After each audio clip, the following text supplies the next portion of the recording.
Morning students, welcome to all of you. This residential DAPS school online classes.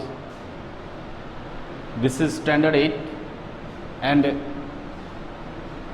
we will study here the second chapter of biology, that is microorganisms. Okay students, so let's start the chapters. Microorganisms. As you know, the words microorganism is formed by the two words. First is the micro and second is the organisms.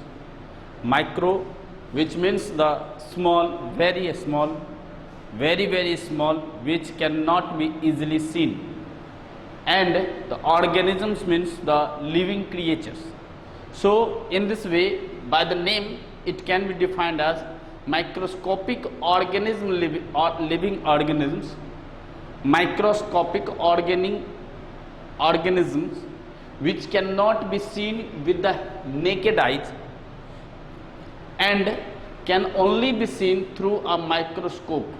These organisms cannot be seen without the help of a microscope. So they are called the microorganisms, or commonly it is called the microbes. There are some groups of microbes on the basis of some criteria, that the first one is the bacteria, second one is the fungi, third one is the protozoa, fourth one is the algae, and fifth is the viruses. So there are 5 classes of microbes: bacteria, fungi, protozoa, algae, and viruses. So let's start, children. We have to know some top points, that is the microbiology, the branch of science or the branch of physics which deals with the study of microbes or the microorganisms is called the microbiology. The branch of science which deals with the study of microorganisms is called the microbiology, and the person who studies the microbiology is called the microbiologists. They are called the microbiologists. So students, now let's start microorganisms is present everywhere. It is present everywhere. In fact, they make up nearly half the total weight of all living organisms present in the earth. हमारे अर्थ पर the mass of whole living organisms on the earth, the half of the mass of living organisms of the earth is made by the only microbes. So we can imagine how many creatures, that is the microorganisms, are present around us. Clear? They are found in everywhere, like they are found in air, they are found in water, they are found in soil, they are found in marshlands, and even inside our bodies. So they are as a common in polar regions as they are in hot deserts. Some microbes are present everywhere. Either it will be in if the climate is very hot, then they are also present there, and if the climate is too much cold, that like the polar regions, so microbes are also present in the polar regions. Some microbes also live in cracks in the sea floor. Some microorganisms can even survive volcanic eruption. They can survive and also live in severely adverse conditions such as hot springs, deserts, snow, and deep oceans, where very few other life forms can survive. They remain inactive under such extreme conditions and become active again whenever favorable conditions are available. So children, these microbes grow and sustain in every types of climatic conditions. Even in the adverse climatic conditions, they also present there. Just it becomes inactive when the favorable condition is not present, and again it becomes active when the condition is become favorable. Okay students, next one is the microns formed common word, you will know that the cyst, cyst, cyst. What is cyst? So microorganisms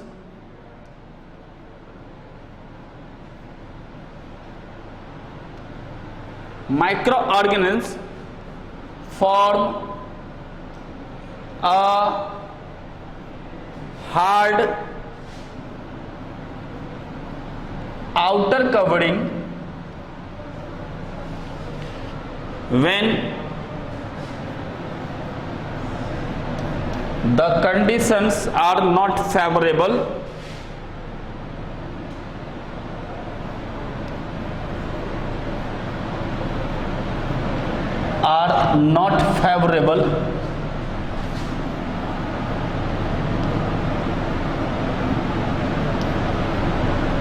comma, this covering is called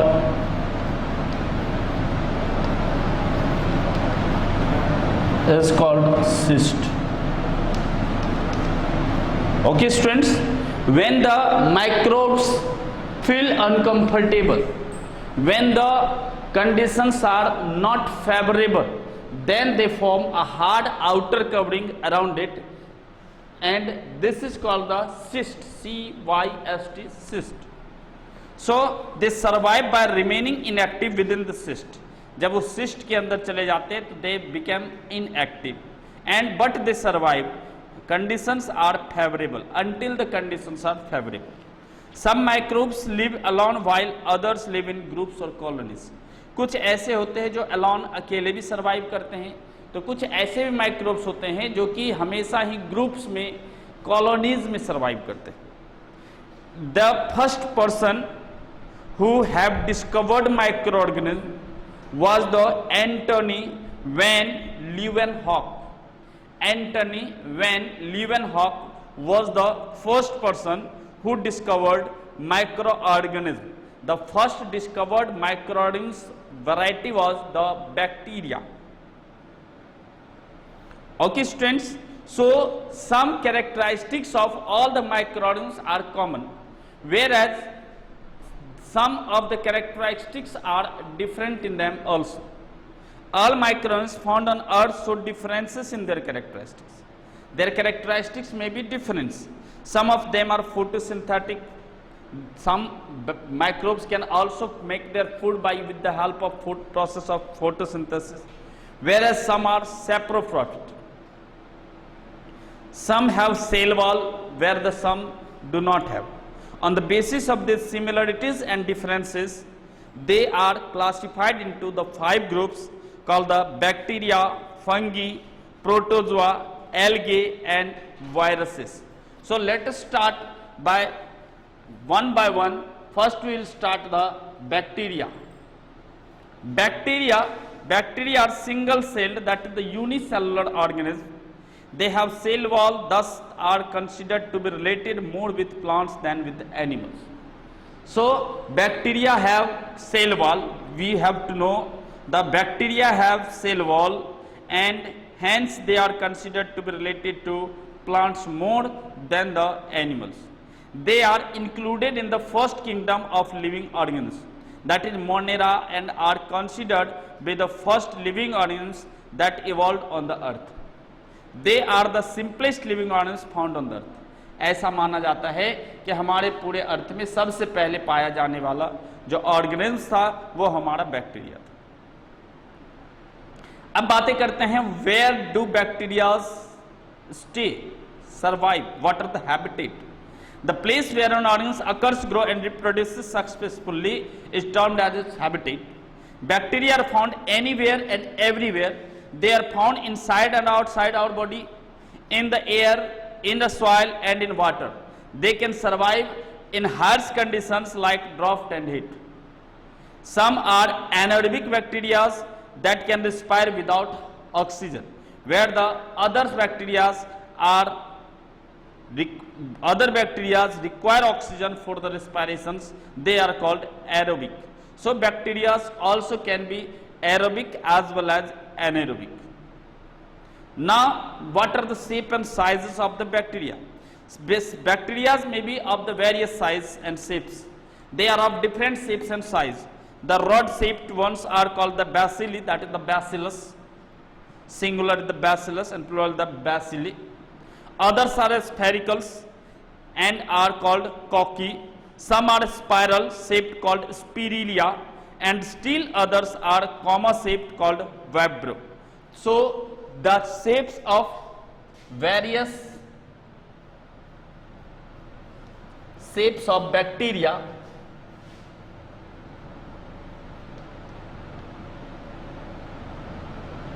are, that is, they are rod shaped called bacilli. They are spherical shaped called cocci. They are spiral shaped called spiralia. They are comma shaped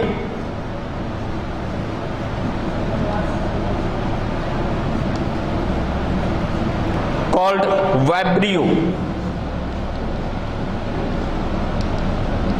So there are various shapes of bacteria, that the spherical, they may be rod shaped, spherical, spiral and comma shaped. Now the sizes of bacteria is vary from micron to a meter. The size of bacteria may vary from 0.2 to 100 micron. Cocci are the smallest bacteria. They can be found in pairs, that is called the Diplococcus, in chains or in groups. Other forms are found only singly. That is the means that bacteria, one types of bacteria, that is the cocci, that is the spherical shaped bacteria, are always found in groups, whereas the other shaped or bacteria are found only singly. Now what is the cell structure? Cell of a bacterium, that is the singular of bacteria is bacterium. Cell of a bacterium has an outermost covering, the cell wall. A cell has a bacterium has an outermost covering, the cell wall. So bacteria has a cell wall. Well developed nucleus is not found, but nuclear material.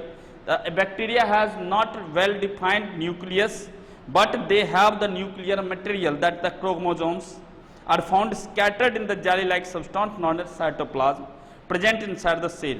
The cell is included within the gelatin-like envelope called capsule. Bacteria may have flagella, thread-like structures that help in movement. So children, a bacteria has an outer covering, that the cell wall.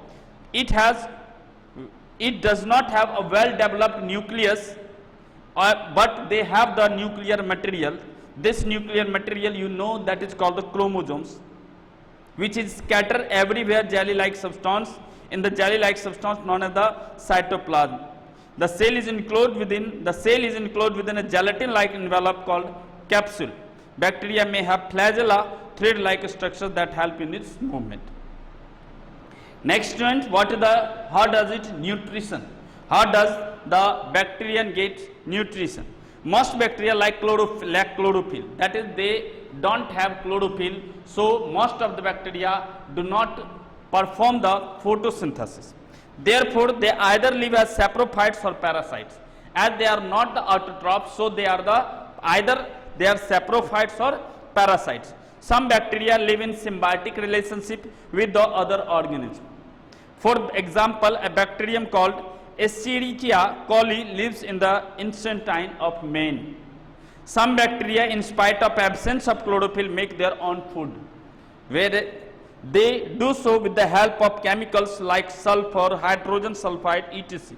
The food production process is named as chemosynthesis. As they absence chlorophyll, some bacteria also don't have the chlorophyll, but they are also autotrophs. We earlier known that the only the autotrophs are photosynthesis.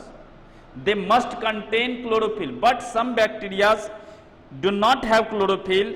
Even they make their own food, they do so with the help of chemicals like the sulfur, hydrogen sulfide, etc. As they produce their food with the help of chemicals, so the process is named as the chemosynthesis. Next one, children, next one, the how do bacteria reproduce? Bacteria reproduce under favorable conditions, that is suitable temperatures. There must be suitable temperature, moisture and enough food. Bacteria divide rapidly. When the bacteria gets suitable conditions like the suitable temperature, they get the suitable moisture and the enough food, then the bacteria goes to divide rapidly.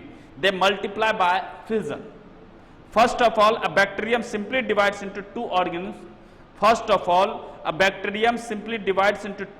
Bacteria may divide as often as once in every 20 to 40 minutes. Fission can be of two types, binary or multiple. In binary fission, bacterial cell grows into two individuals that are called the daughter cells, while in multiple fission, many daughter cells are formed, even from a single parent cell. Now, how does bacteria affect humans? Bacteria include a vast number of species of microorganisms. There are very large varieties of microorganisms, bacteria in the microorganisms. Some of them are harmful for human beings, that is parasitic ones, while some of them are useful, such as decomposers. Some parasitic microorganisms, that is bacteria, are harmful to us, whereas some bacteria which are decomposers are helpful to us. Let us see what are the uses of a bacteria. Bacteria is used in making antibiotics for the treatment of infectious diseases.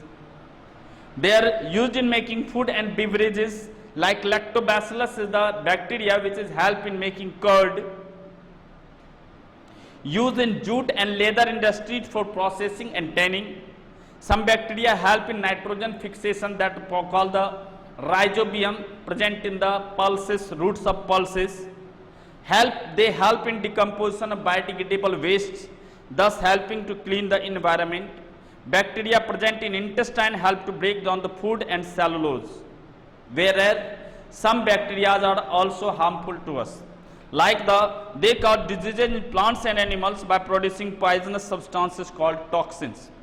They are responsible for causing diseases such as typhoid, cholera, pneumonia, tetanus, leprosy, whooping cough, etc. in humans. These are the diseases caused by the bacteria. Bacteria are responsible for causing citrus cancer and wilt diseases in plants. Next one, responsible bacteria are responsible for causing tuberculosis, that the TB, that the disease respiratory problem, anthrax and brucellosis in animals.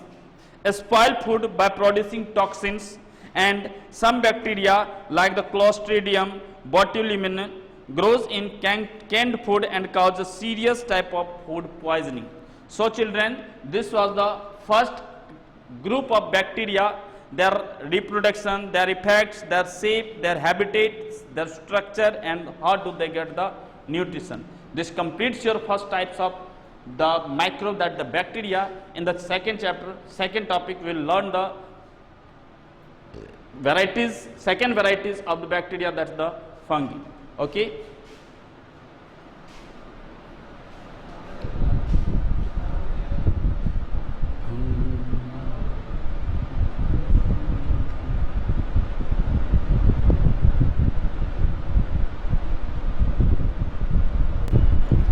Okay students, let's start the second varieties of microorganisms, that the fungi. Fungi, we have seen this type of organisms several times, that the plants, fungi are the plants like microorganisms. These are the plants like microorganisms that lack chlorophyll. These are the plant like organisms, but they do not have the chlorophyll. They are called the fungi. Fungi may be either unicellular or multicellular. So students, there are around 70,000 known species of fungi are also there. Fungus, there are more than 70,000 known species of fungi. The study of fungi is called mycology. Study of fungi is called mycology. Some fungi are aerobic and some are anaerobic, that the some molds. Let's start the habitat of fungi. Where do they survive? They can be easily seen growing on moist trees like damp clothes or leather goods, on stale bread, and if the food is not properly preserved. तो हम लोग habitats को बहुत सारी जगहों पर देख सकते हैं। बारिश के मौसम में हम लोग बहुत सारी जगहों पर, जिसको कॉमन लैंग्वेज हम लोग बोलते हैं फफूंद, ठीक है, हम लोग ब्रेड वगैरह को मॉइस्ट करके थोड़ी सी रखते हैं तो उसके ऊपर देखेंगे velvet like grass like structure grow कर जाता है, that is called the moulds, bread moulds. So they can be easily seen growing on moist trees. Damp clothes, भीगे जो क्लोथ्स वगैरह बारिश वगैरह के मौसम में होते हैं उसके ऊपर ग्रो कर जाते हैं. Leather goods, stale bread, and if the food is not properly preserved they can be seen as green spongy materials on cooked food और ऑन पिकल्स. कोई भी जो पके हुए फूड होते हैं या पिकल्स वगैरह उसके ऊपर ग्रीन कलर के स्पंजी मटेरियल्स के तौर पर वो पाया जा सकता है. They have a variety of habitats. They prefer dark, warm and damp places to be grown in and are able to withstand extremes of temperatures. Parasitic fungi grow on living organisms. Next one is the cell structure. What is the structure of a cell? Cell has a well-developed nucleus. Unlike bacteria, we have studied that bacteria don't have the well-organized developed nucleus, but a cell of fungi has the developed nucleus. They have cell organelles and a cell wall. Unicellular fungi consists of a single cell, and unicellular fungi include that the yeast and mildews. Yeasts live in colonies and are aerobic as well as anaerobic. Yeasts are aerobic as well as anaerobic, facultative anaerobic. Mildews are parasitic which grow on some living plants such as potatoes, wheat, grapes, etc. Saprophytic mildews grow on dead organic materials. They are often seen growing on damp clothes and leather goods. Multicellular fungi form thread-like structures called hyphae, which may contain more than one nucleus without division into cells or single nucleus in separate cells. Each fungus will have vast number of these hyphae, all interviewing to make up a tangled web called the mycelium. तो हम लोग देखते हैं जो multi cellular fungi होते हैं उसमें हम लोग थ्रेड लाइक स्ट्रक्चर्स देखते हैं जिसको हाइफे बोला जाता है. फाइबर्स की तरह लंबा लंबा थ्रेड लाइक स्ट्रक्चर्स हम लोग देख पाते हैं, that is called the hyphae which contain more than one nucleus. इसमें एक से ज्यादा न्यूक्लियस भी हो सकते हैं जो विदाउट डिवीजन होंगे, एंड और या तो सिंगल न्यूक्लियस भी हो सकते हैं जो सेपरेट सेल्स में डिवाइड होंगे. Each fungus will have vast number of this hyphae. हर एक फंगस के पास वेरी लार्ज नंबर ऑफ इस टाइप के वाइपे होते हैं, and all interviewing to make up a tangled web called the mycelium. Multicellular fungi comprise molds and mushrooms. जैसे हम लोग molds देखते हैं जो ब्रेड molds होते हैं, mushrooms वगैरह होते हैं, these all are the multicellular fungi. Molds look like a tangled mass of thread-like structures and can be observed with the aid of hand lens. हम इसको देख सकते हैं जब लेंस वगैरह का यूज करके. Penicillium is the mold from which penicillin is made. Penicillin के बारे में हम लोग जानते हैं, पेनिसिलिन एक एंटीडोट्स होता है, तो पेनिसिलिन को बनाया जाता है पेनिसिलियम के द्वारा जो कि एक मोल्ड है. Mould usually grow on रॉटन fruits. Mould जो है यूजुअली रॉटेड जो सड़े हुए फ्रूट्स होते हैं, वेजिटेबल्स होते हैं उसके ऊपर ग्रो करते हैं, ब्रेड के ऊपर ग्रो करते हैं, food stuffs, moist grains and pulses. There is another type of mould that grows on bread, it is called orange mould. एक तरह का दूसरा ग्रोथ भी फंगस का एक मोल्ड होता है जिसे हम लोग ऑरेंज मोल्ड बोलते हैं. Its characteristics pinkish orange colour is due to the presence of carotenoid pigments. It is also considered to be a bread mold because it was once a nuisance in bakeries. This since it has a tendency to grow on loaves of bread.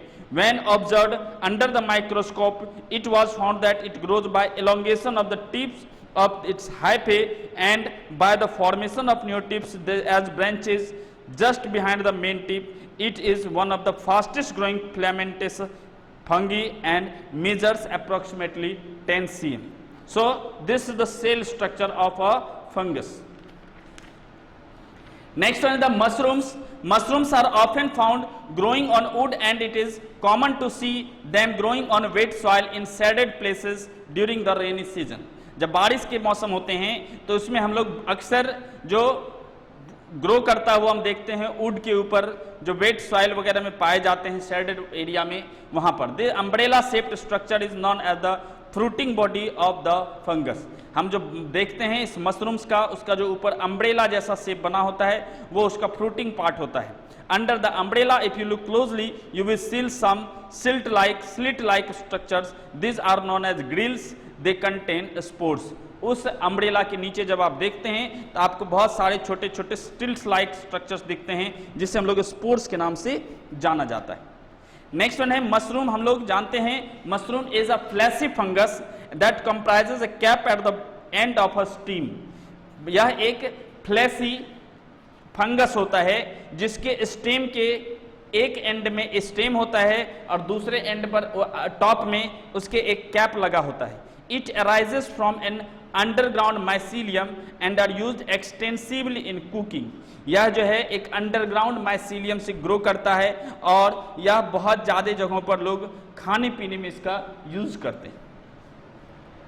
Next है हमारा how do they get nutrition. Fungi lack chlorophyll. हम लोगों ने पढ़ा कि fungi में chlorophyll नहीं होता है, hence they are unable to make their own food and depend on other organism for substances. They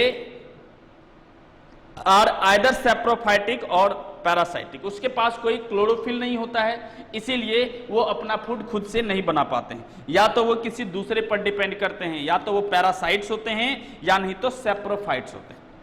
Saprophytic ones obtain their food from dead and decaying organic matter. जो भी saprophytic जो fungus होते हैं वो अपने फूड को dead और decaying material से ऑब्टेन करते हैं. Where that is bread mold. The parasitic fungi derive their nutrition by living inside or on the body of another organism. जो पैरासाइटिक फंगी होते हैं वो अपने फूड को किसी दूसरे लिविंग बॉडी से ऑब्टेन करते हैं, या तो उसके अंदर रहकर या नहीं तो किसी दूसरे बॉडी के ऑर्गेनिज्म में रहकर, जैसे डाउनी माइल्ड्यू. नेक्स्ट वन है हमारा reproduction. Reproduction in fungi takes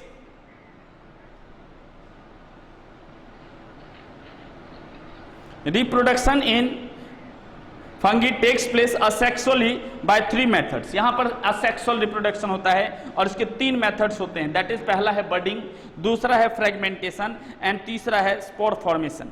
budding is usually observed in unicellular fungus like yeast. Budding एक ऐसा मेथड है रिप्रोडक्शन का जो यूजुअली यूनिसेलुलर जो फंगस होते हैं उसमें पाया जाता है. In budding, an outgrowth called bud arises from the parent, which later detaches to form new individual. इसमें क्या होता है, बडिंग में एक बाहर की तरफ एक छोटे से बड ग्रो करते हैं जो बाद में बड़े होने के बाद पेरेंट से, बाद में बड़े होने के बाद वो उससे इंडिविजुअल में अपने पेरेंट सेल से डिटैच हो जाते हैं. Sometimes new individuals itself starts budding before detachment from parent and chain is formed. कभी कभी हम लोग देखते हैं उसमें एक नए इंडिविजुअल खुद ब खुद स्टार्ट हो जाते हैं ग्रो करना, है ना, डिटैचमेंट से पहले, और एक नया चेन वहां पर फॉर्म कर जाता है. थर्ड वन है हमारा fragmentation. Second one, fragmentation occurs in multi cellular fungi. जो मल्टी सेलुलर फंगी होते हैं उसमें हमारा फ्रेगमेंटेशन होता है, where hyphae break into fragments and each fragment forms a new individual. यहाँ पे जो हमारा हाइफे हम लोगों ने पढ़ा था, थ्रेड लाइक मटेरियल्स जो और ग्रो करते हैं, है ना, वो इस फ्रेगमेंट्स में से सेपरेट होते हैं और वो हमारा एक न्यू इंडिविजुअल फॉर्म करता है. Spore formation is another method of reproduction. यहाँ रिप्रोडक्शन का एक और तरीका है जिसे हम लोग स्पोर फॉर्मेशन बोलते हैं. Spores are single celled bodies encased in a hard protective covering which produce a new individual on germination. Spores are formed in sporangium. These are the process of reproduction in fungi. Next one is the effects upon human. Human are how humans are affected by the fungi. Fungi pose a great impact on economic growth of human population. हमारे human population के growth में, के economic growth में हमारा जो fungi है वो एक बहुत अच्छा सा इम्पैक्ट प्रोड्यूस करता है। They are used in various industries such as beverage industries, bakery industries, etc. Thus, they positively affect our economy. ये हमारे बहुत सारे इंडस्ट्रीज है, जैसे ब्रेड इंडस्ट्रीज होते हैं, बेकरी इंडस्ट्रीज होते हैं, बेवरेज इंडस्ट्रीज होते हैं, इन सबों में ये यूज किए जाते हैं, इसलिए हमारे इकोनॉमी को बहुत हद तक अफेक्ट करता है। But they may also harm us financially by causing diseases, spoiling food etc. लेकिन ये हमें बहुत हद तक हार्म भी करते हैं जब वो बहुत सारे डिजीज काउज करते हैं, हमारे फूड को स्पॉइल करते हैं और भी। तो आइए हम लोग देखते हैं uses of effects, useful effects of fungi. Help in decomposition of plant and animal waste, thus clean the environment. ये जो है हमारे प्लांट को और एनिमल वेस्ट को डिकम्पोज करने में हेल्प करता है और ये हमारे इन्वायरमेंट को क्लीन करता है। It is use in preparation of idli, dosa, bread etc. To ferment the dough. Dough जो होते हैं गूथे हुए आटे, उसे फर्मेंट करने के लिए, एरेट करने के लिए हम लोग इसका यूज करते हैं। Use in the preparation of beer, wine etc. By fermentation of barley. Used to prepare the antibiotic penicillium from the mold, that is the penicillium. Used in the manufacture of ethyl alcohol by assisting in the fermentation of potato and molasses.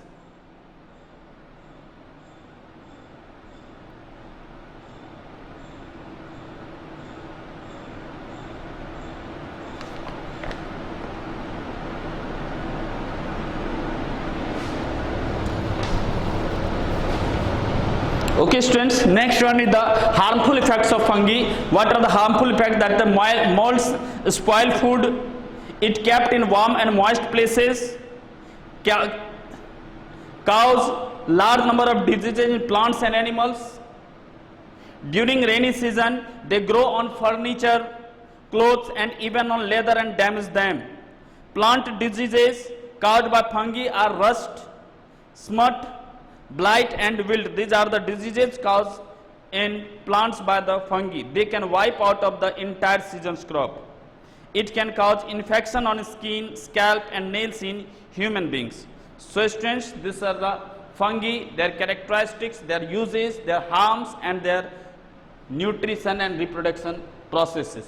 And the next video we will learn about the protozoa, that the third varieties of organisms.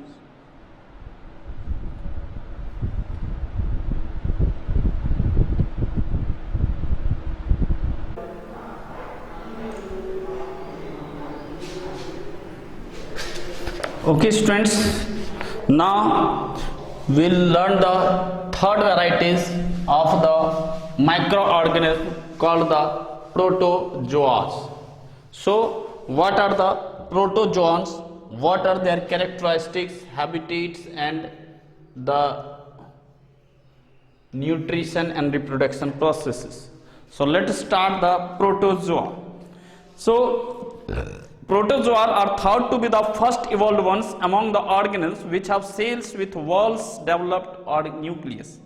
तो protozoa जो हैं वो हमारे पास first evolve once हैं, ऐसे organism हैं सबसे पहले जिसके पास सेल्स, ऐसे सेल्स होते थे जिसके पास वेल डेवलप्ड न्यूक्लियस हुआ करता था। They are unicellular organism and that show characteristics of animals. जो प्रोटोजोआ होते हैं वो यूनिसेलुलर ऑर्गेनिज्म होते हैं, they are of single celled and they show the characteristics of animals. Also there are some protozoas that show plant like characteristics. यहां तक कि कुछ ऐसे प्रोटोजोआस होते हैं जिसके पास कुछ प्लांट लाइक कैरेक्टरिस्टिक्स होता है। मीन्स व्हाट, कि they contain chlorophyll and they can perform photosynthesis, but in them to the cell wall is lacking. उसके पास भी हमारा सेल वॉल लेक होता है। जैसे example Euglena, protozoas have characteristics of monerans on one hand and the complex multicellular organism on the other hand.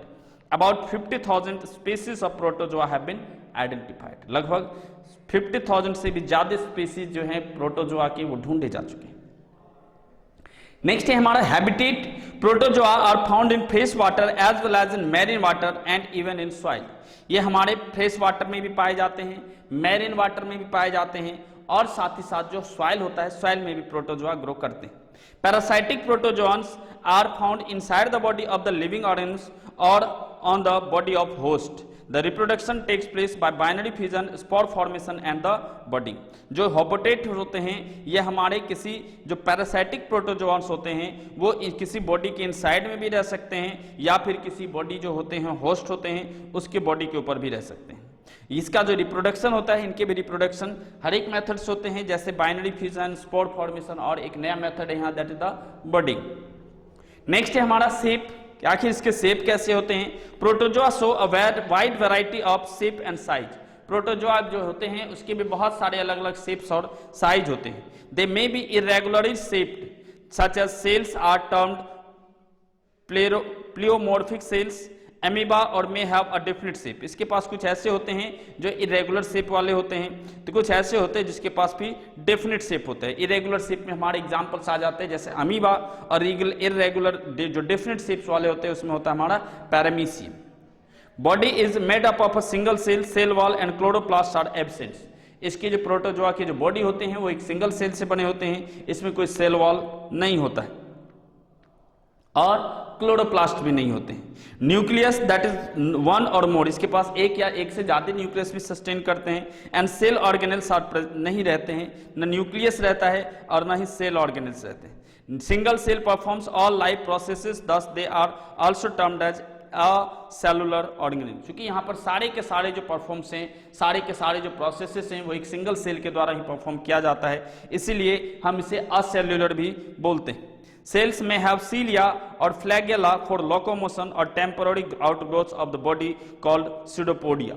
Sales के growth के लिए, उसके लोकोमोशन के लिए, उसके मूवमेंट के लिए उसके पास सीलिया या फ्लैगेला होता है, जबकि वहीं पर कुछ ऐसे टेम्पोररी ग्रोथ्स भी होते हैं उसके बॉडी में जिसको हम लोग बोलते हैं स्यूडोपोडिया।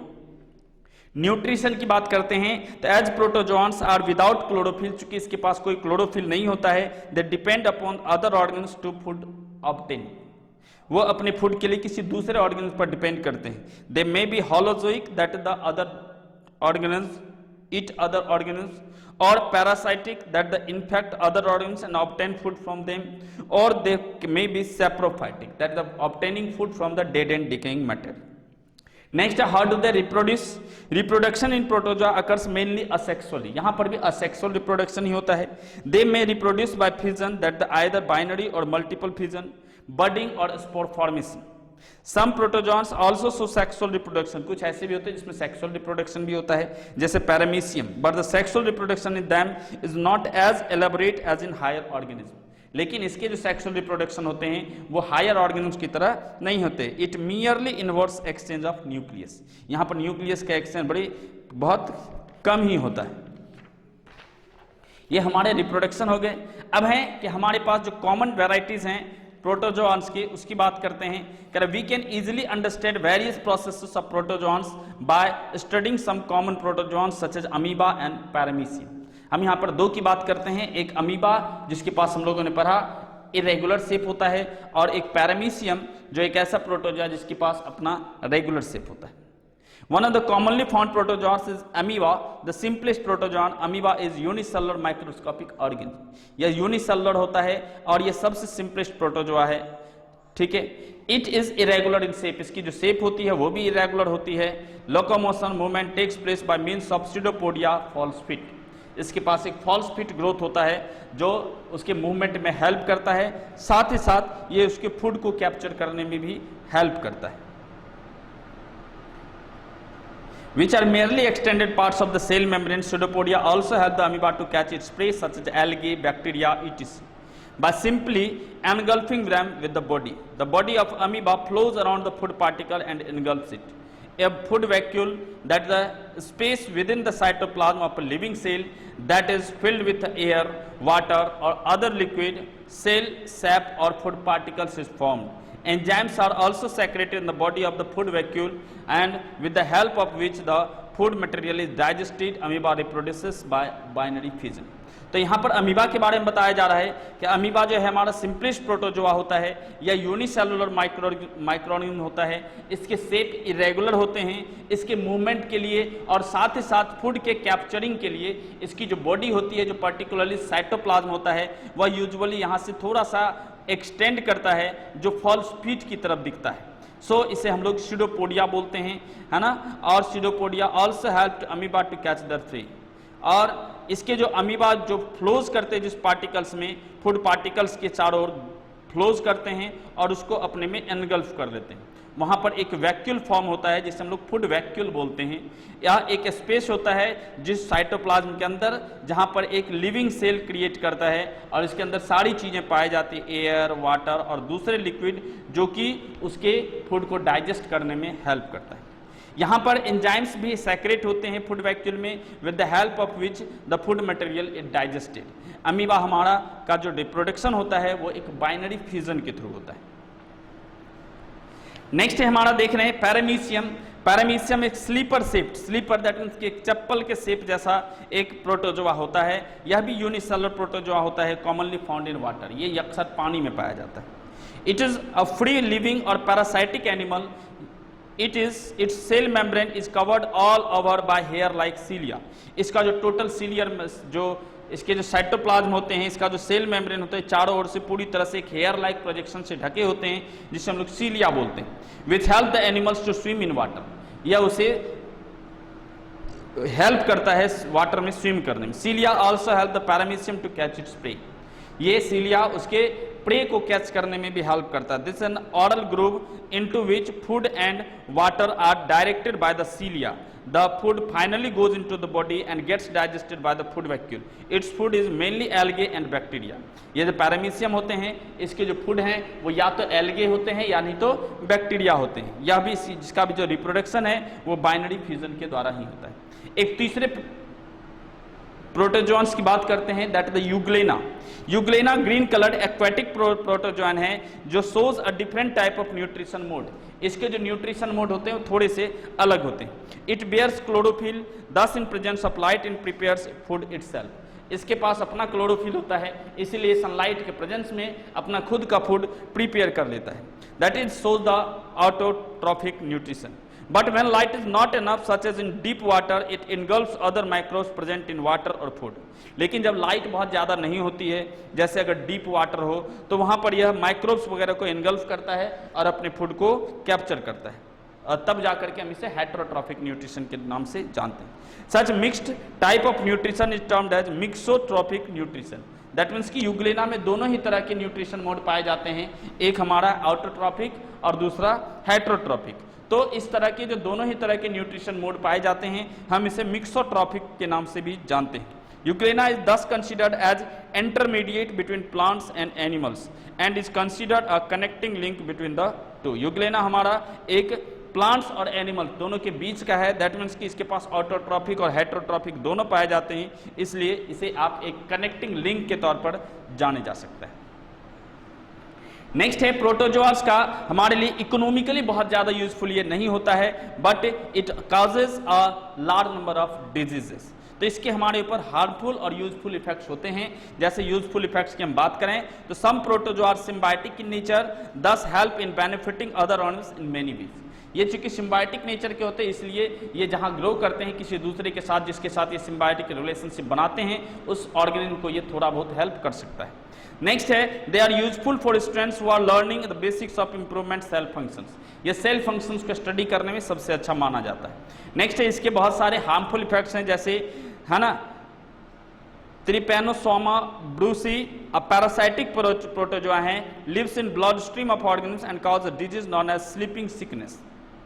नेक्स्ट है Entamoeba histolytica, lives in the large intestine of humans, जो हमारे लार्ज इंटेस्टाइन में होता है, और यह एक एमोबिक डाइजेंट्री नाम की एक डिजीज को काउज करता है। Entamoeba gingivalis lives in mouth cavity of humans and cause infections. So children, this is the third varieties or third groups of the microorganisms, that the protozoa. In the next video we will for the fourth variety, that is called the algae. So students, goodbye.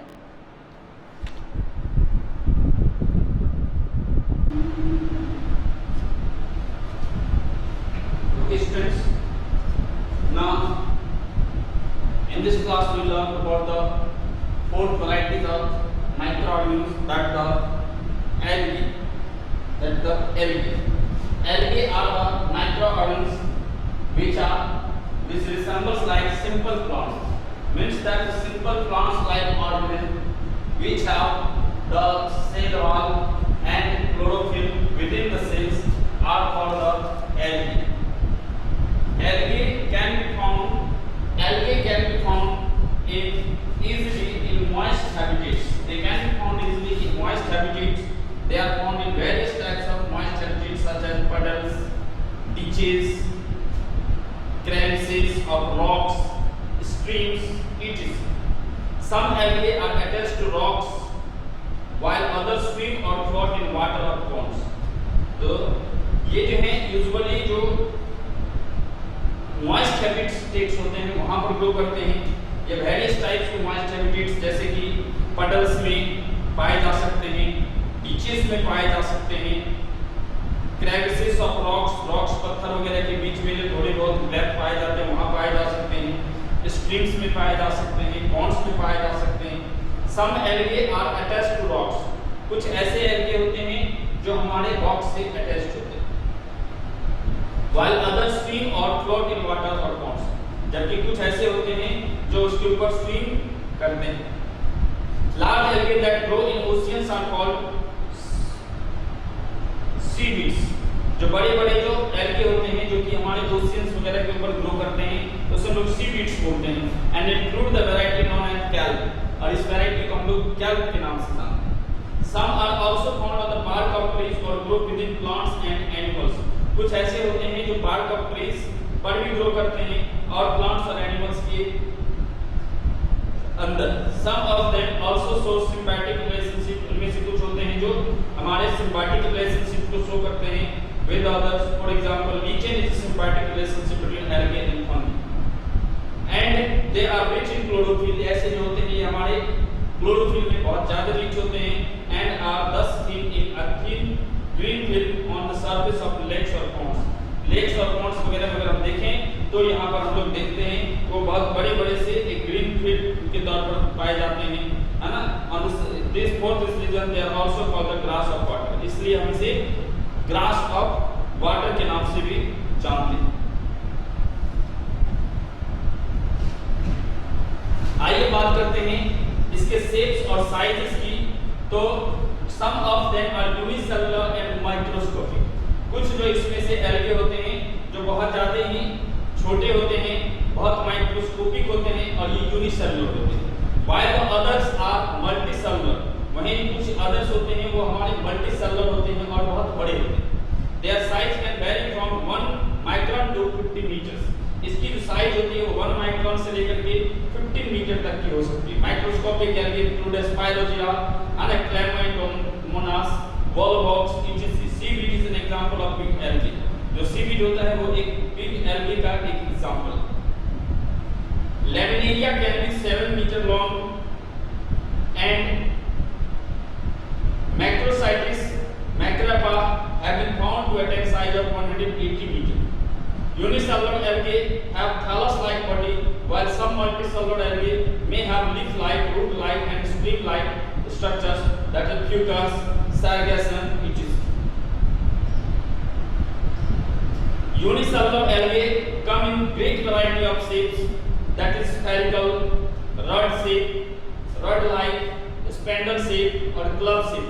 Multicellular algae occurs in various other forms such as filaments and branches. Some algae also live in colonies, for example, volvox. So the different forms of algae are unicellular. That example is Chlamydomonas. Multicellular, that is the fucus, Polysyphonia, etc. Colonial, that is the volvox. Multicellular filamentous, that is Spirogyra and Eulothropus. Algae occur in different colors and their names include colors such as brown, red, green, etc.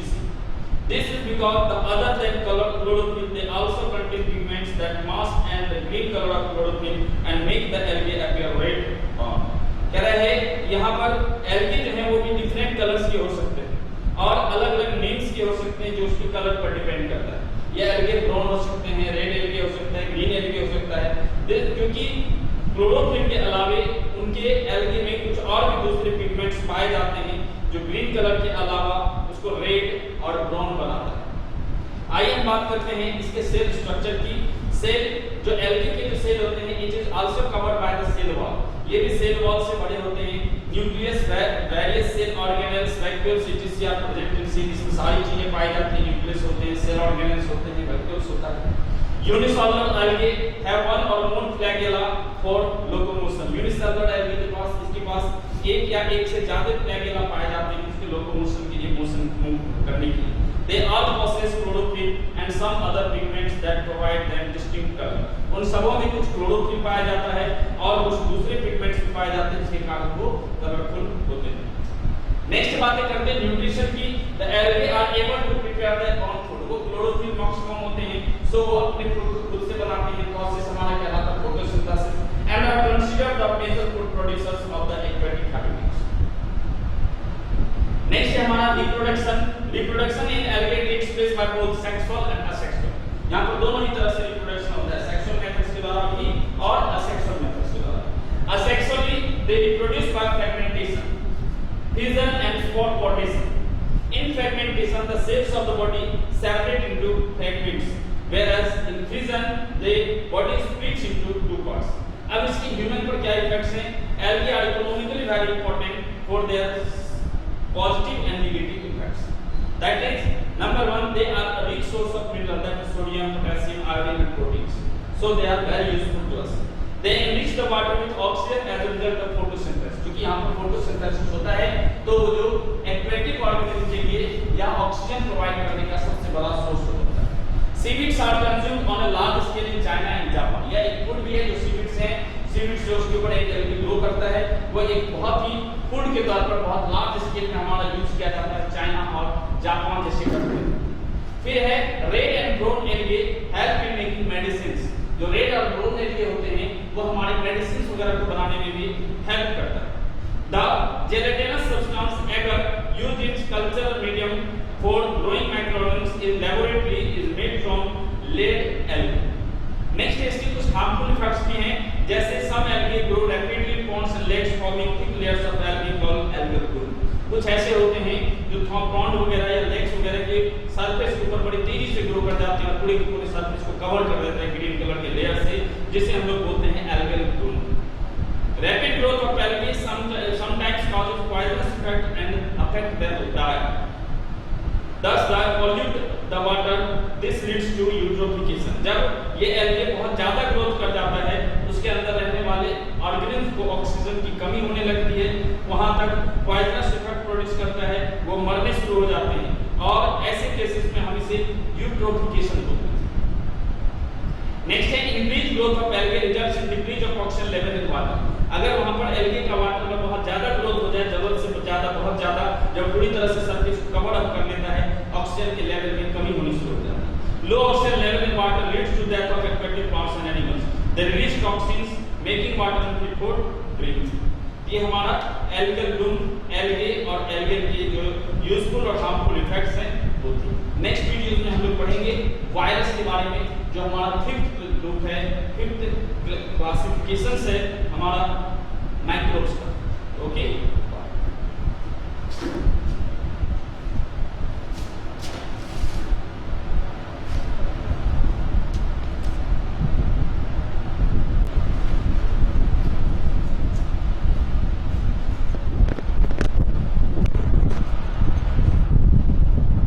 okay students, this is the next class of our microorganisms. This is the last varieties of microorganisms, that the viruses.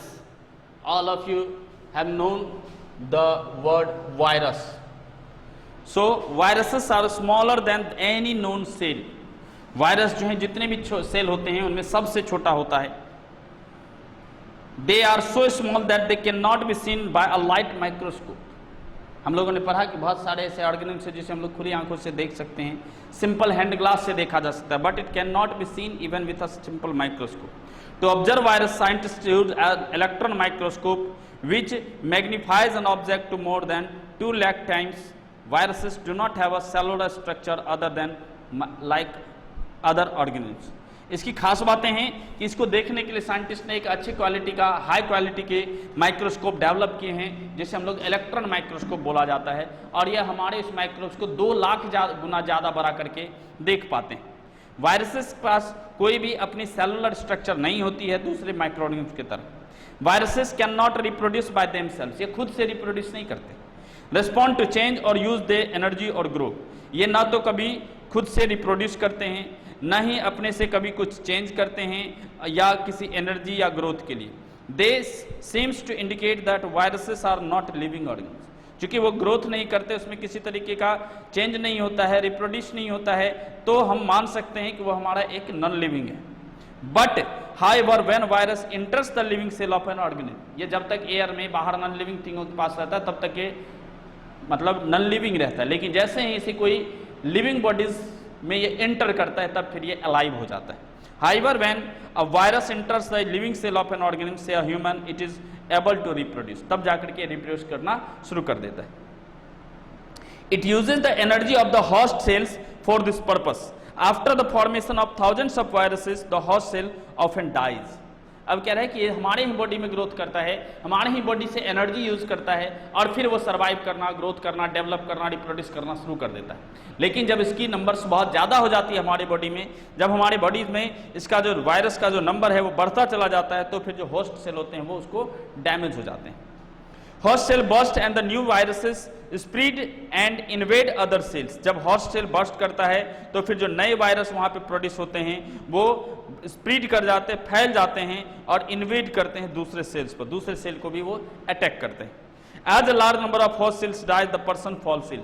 जैसे जैसे धीरे धीरे जो host cells damage होने शुरू हो जाते हैं तो हमारा जो वो आदमी जिसके ऊपर वायरस अटैक किया हुआ है वो फाइनली इल हो जाता है। Viruses in fact bacteria, plants, animals and humans, ये सबों को इफेक्ट कर सकता है। ये बैक्टीरिया को, प्लांट्स को, एनिमल्स और ह्यूमन सबों को इफेक्ट कर सकता है। Viruses infecting bacteria are called bacteriophages. अगर ऐसे बैक्टीरिया, ऐसे वायरस जो कि किसी बैक्टीरिया को भी इफेक्ट करते हैं उसे हम लोग बैक्टीरियोफेजेस के नाम से जानते हैं।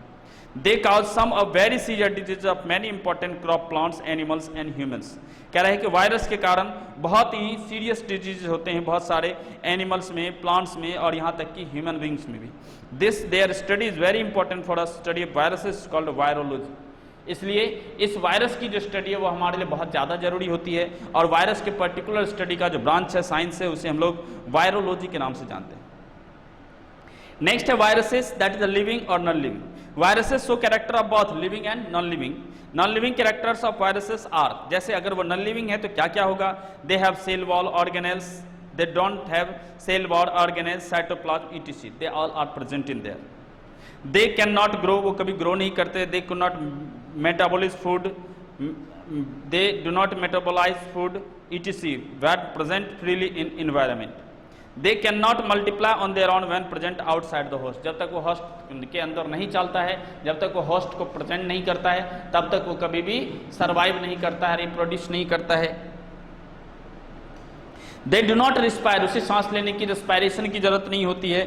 दे can B crystallised and stored for very long time period like other non living things. इसे हम लोग क्रिस्टलाइज करके रख सकते हैं, बहुत लंबे समय तक इसको रखा जा सकता है।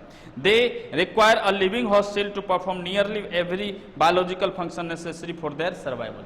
जब वो एक लिविंग बींग्स की तरह अगर अपने सारे फंक्शंस को सर्वाइव करना चाहे तो उसके लिए उसे किसी लिविंग सेल की जरूरत होती है, जिसे हम लोग होस्ट सेल के नाम से जानते हैं। तो जब वो होस्ट सेल में एंटर करता है तब वो नॉन लिविंग क्रिएचर से एक लिविंग कैरेक्टरिस्टिक्स में आ जाता है। तो जब लिविंग कैरेक्टरिस्टिक्स की बात करते हैं तो उसके पास लाइक सेल जैसे सारे सेल्स में होते हैं, इसके सेल्स के पास they can mutate and change characteristics infective strength. ये हर तरह से अपने कैरेक्टरिस्टिक्स को भी चेंज कर सकता है। इसमें भी डीएनए और आरएनए पाए जाते हैं जो कि एक जेनेटिक मटेरियल होता है और कोटेड विथ प्रोटीन, और ये प्रोटीन से कोटेड होता है। They respond to heat, chemical and radiations, जैसे बाकी के लिविंग क्रिएचर्स हीट के प्रति केमिकल्स और को रिस्पॉन्स देते हैं, ये भी देते हैं।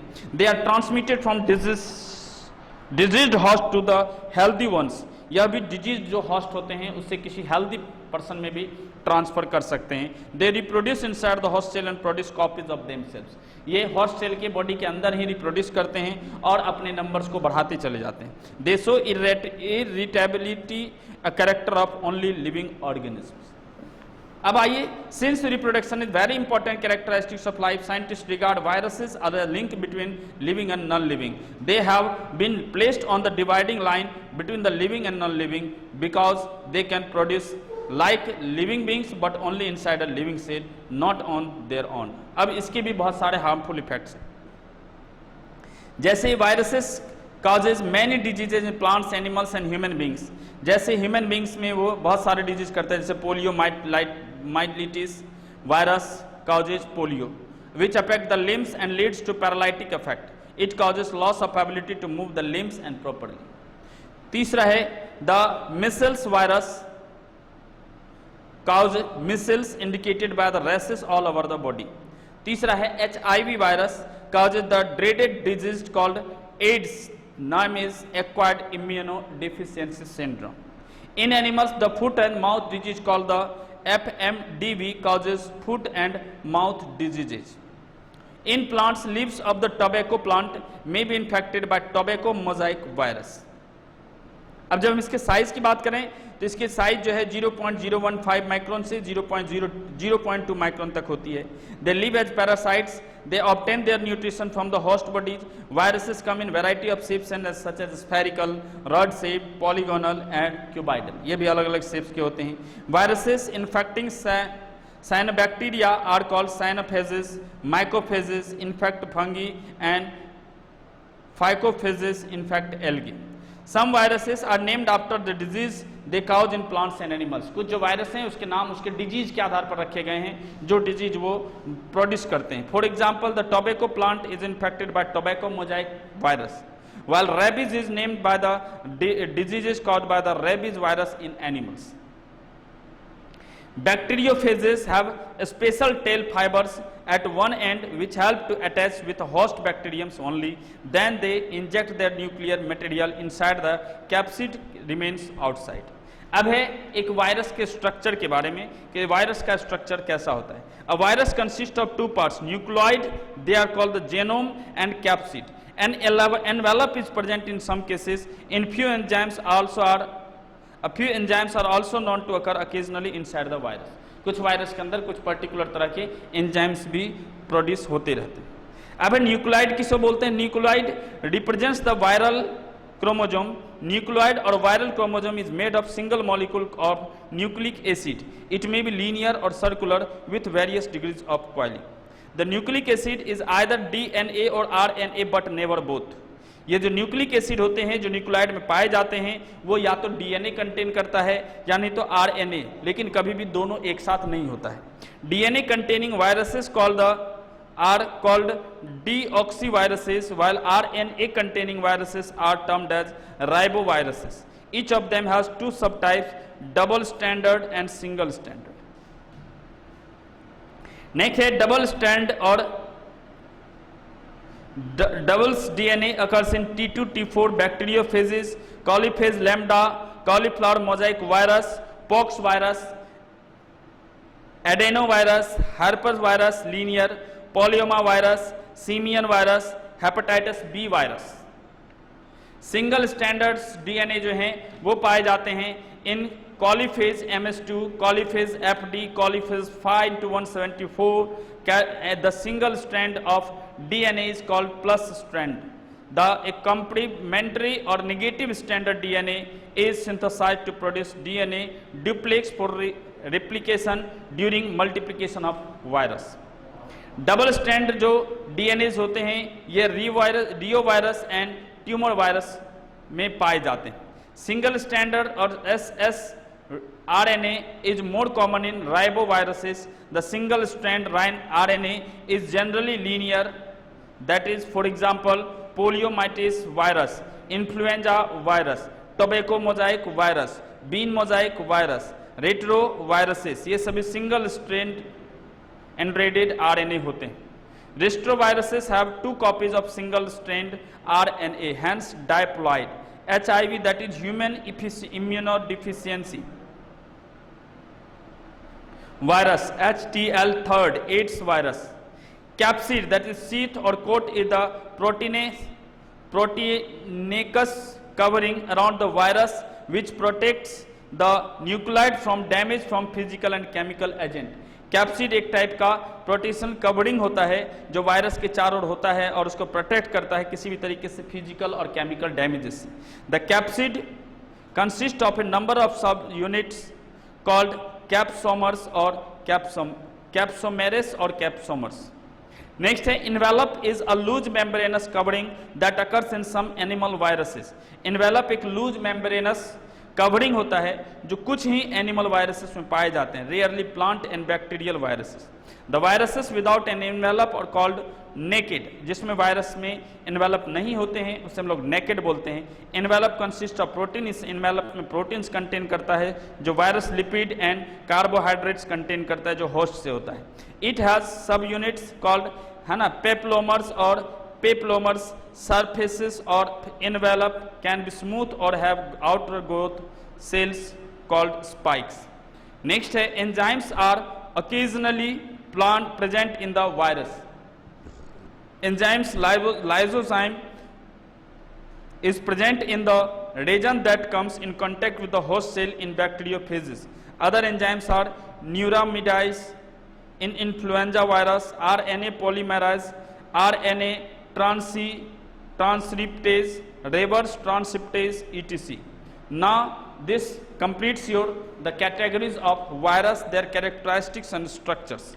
Now in the next class we will learn the impact of microbes, their advantages, which types of microbes are essential, how they are harmful, what are the different types of diseases they cause, how they food is spoiled by the microbes and how can we preserve our food, how the microbes are helpful for our crops yielding in this and so on. So this completes your classifications of microbes.